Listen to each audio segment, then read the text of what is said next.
Hello दोस्तों, beginners point में आपका स्वागत है। और अभी हम कर रहे हैं आज की current affairs.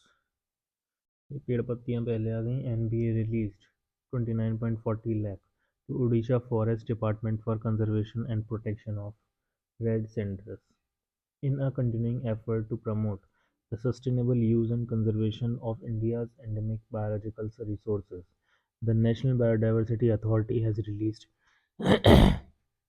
29.40 lakh to the Odisha Forest Department under the Assess and Benefit Sharing (ABS) mechanism for the conservation and protection of red cedars (Petrocarpus centellinus).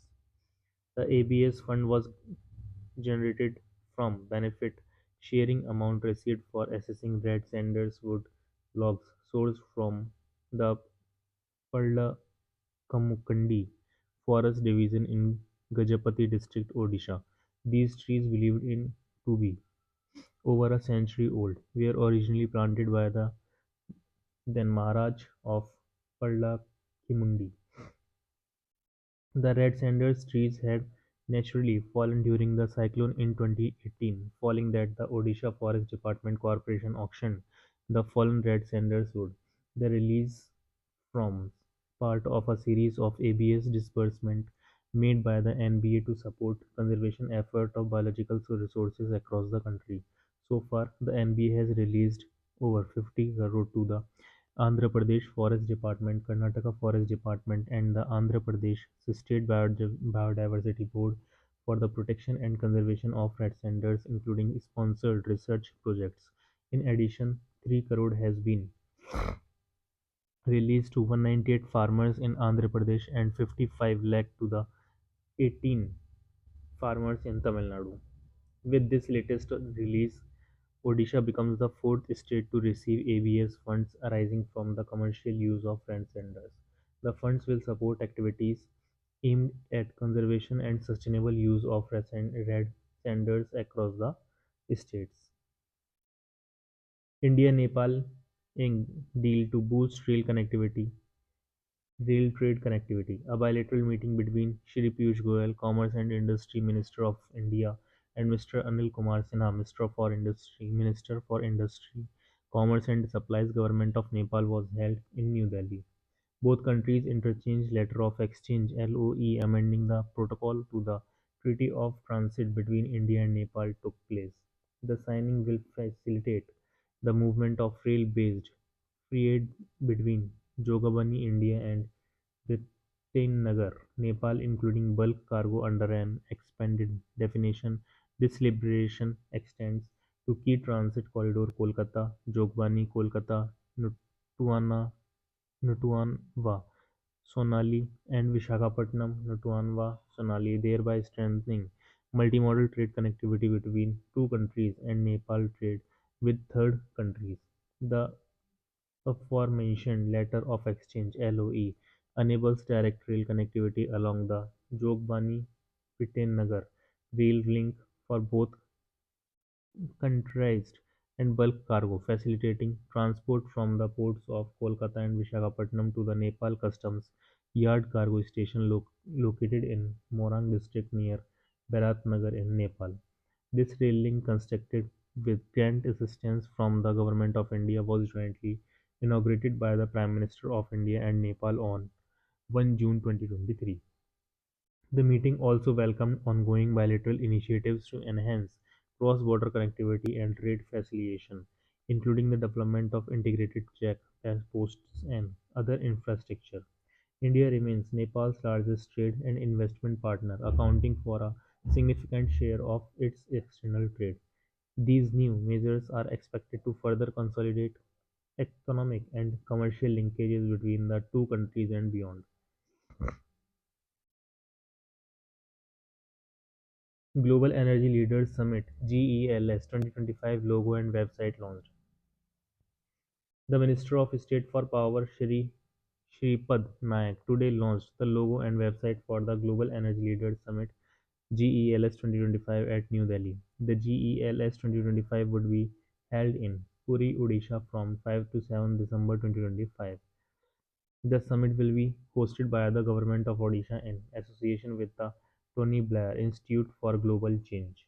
The minister praised Odisha as the first state in India to undertake power sector reforms in 1990s, maintaining a strong commitment to efficiency, resilience, and sustainability. He said Odisha's model shows how growth can align with environmental and responsibility and clean energy investments can drive industry and jobs. Referring to the theme of GELS 2025 Powering India's Sufficiency, Balance, Innovation, Shri Nayak said it reflects the Prime Minister's vision built on four pillars: energy access, efficiency, sustainability, and security. Blue Origin launches huge rocket carrying twin NASA spacecraft to Mars.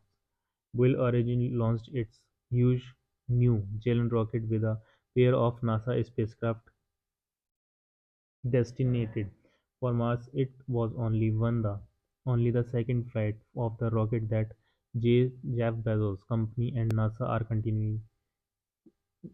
counting on to get people and supplies to the moon. The 321-foot 98-meter New Glenn blasted into the afternoon sky from Cape Canaveral Space Force Station, sending NASA's twin Mars orbiters on a drawn-out journey to the Red Planet. Liftoff was stalled 4 days by lousy local weather as well as solar storms strong enough to paint the skies with auroras as far south as Florida. A remarkable first, Blue Origin recovered the booster following its separation from the upper stage and Mars orbiters, an essential step to recycle and slash costs similar to SpaceX. Company employees cheered widely as the booster landed in upright on a barrage 375 miles 600 kilometers offshore. An aesthetic Bezos was the action from Launch Control. Named after John Glenn, the first American to orbit the world, New Glenn is 5 times bigger than the New Shepard rocket, sending wealthy clients to the edge of space from West Texas.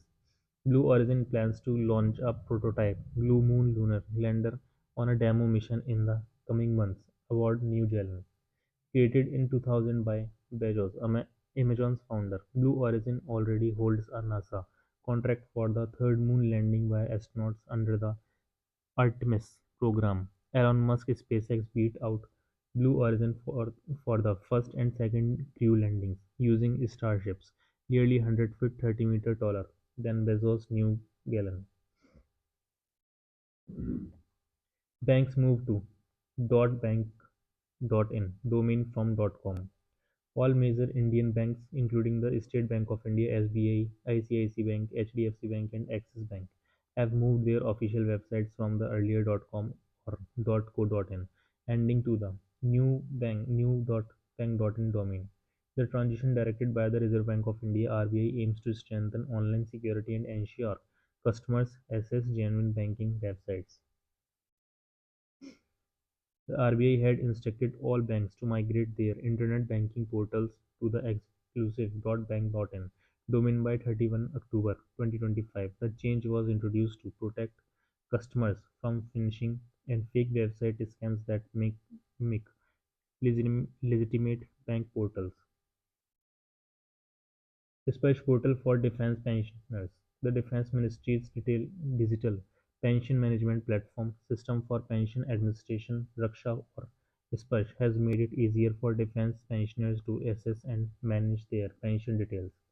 The platform offers a single window for all pension related services, including viewing, downloading, and verifying the pension payment order, a crucial document for every pensioner.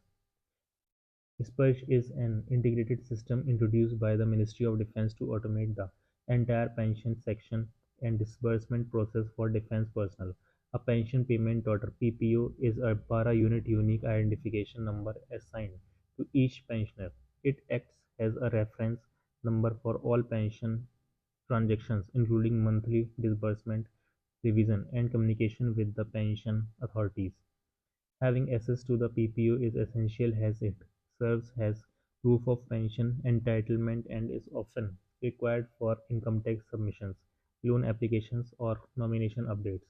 Spurge marks a major step in defense. The Defense Ministry moved towards digital governance for pensioners. It reduced dependency on banks and middlemen, ensuring faster access to essential information.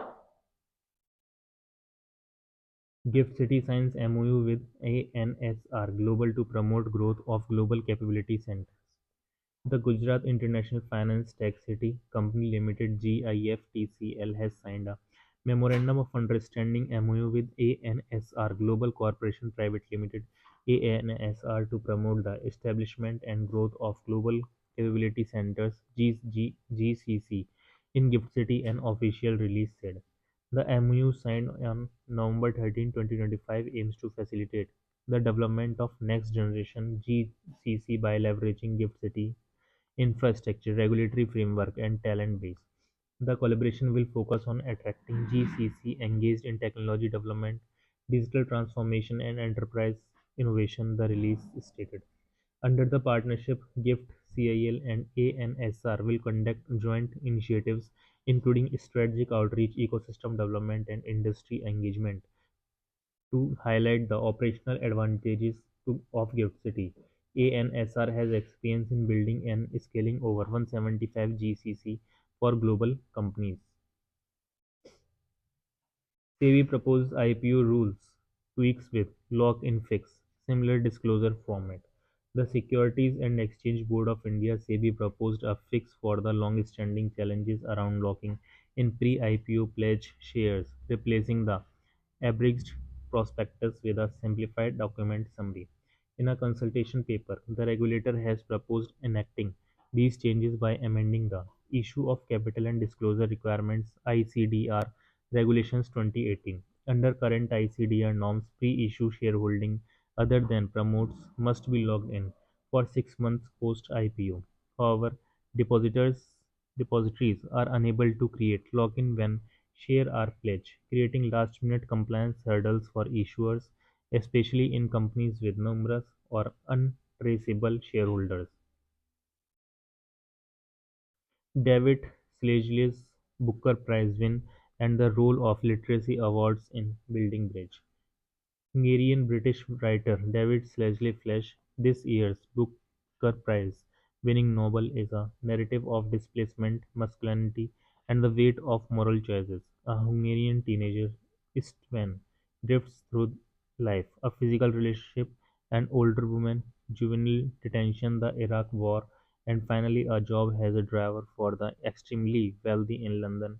Globalization is not an abstract concept in flesh, it is felt in the teeth. Some citizens are more equal than others. The novel probes space, however, close to the bone where human feeling survives, including in the face of mortality. There's still something there, says a woman about her dying husband. Booker Prize charity launches new children's prize worth £50,000. The charity behind one of the world's most significant literacy prizes announced a £50,000 children's Booker Prize for fiction to be selected by a combined panel of child and adult judges.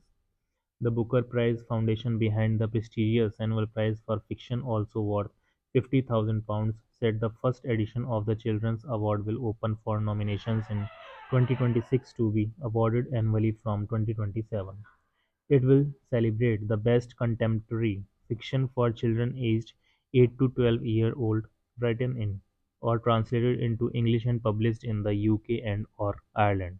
Supported by education charity AKO Foundation, at least 30,000 copies of the shortlisted and winning books will be gifted to ensure more children can own and read the world's best fiction.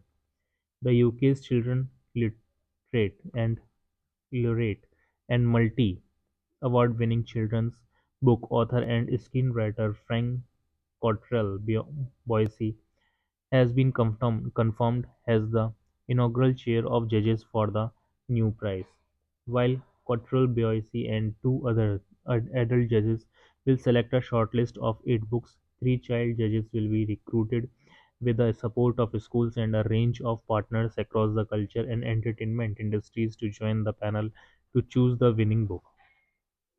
The Booker Prize dates back over 55 years, and this week announcement marks the first major new prize from the foundation in 2 decades. Since the launch of the International Booker Prize in 2005, first awarded in 1969, it is considered a leading literacy award in the English-speaking world that rewards outstanding works of fiction. Earlier this year, Heart Lamp by Banu Mushtaq and translated by Deepa Bhashti became the first collection of short stories and the first translated from Kannada to win the International Booker Prize. Government revokes quality control order on polyester fiber and yarn. The central government has revoked the quality control orders QCO on polyester fiber and yarn and PTA and MEG, which were introduced 2 years ago, bringing relief to the textile industry. On November 12, 2025, the government said that based on powers conferred by Section 16 of Bureau of Indian Standards Act, it was revoking the orders of the Ministry of Chemicals and Fertilizers, bringing in QCO on ethylene glycol terephthalic acid, polyester spoon gray and white yarns, polyester continuous filament yarn, polyester partially oriented yarn, and polyester industrial yarn. The government brought in QCO on polyester yarn, filament, fiber, and raw materials PTA and MEG, thus restricting imports.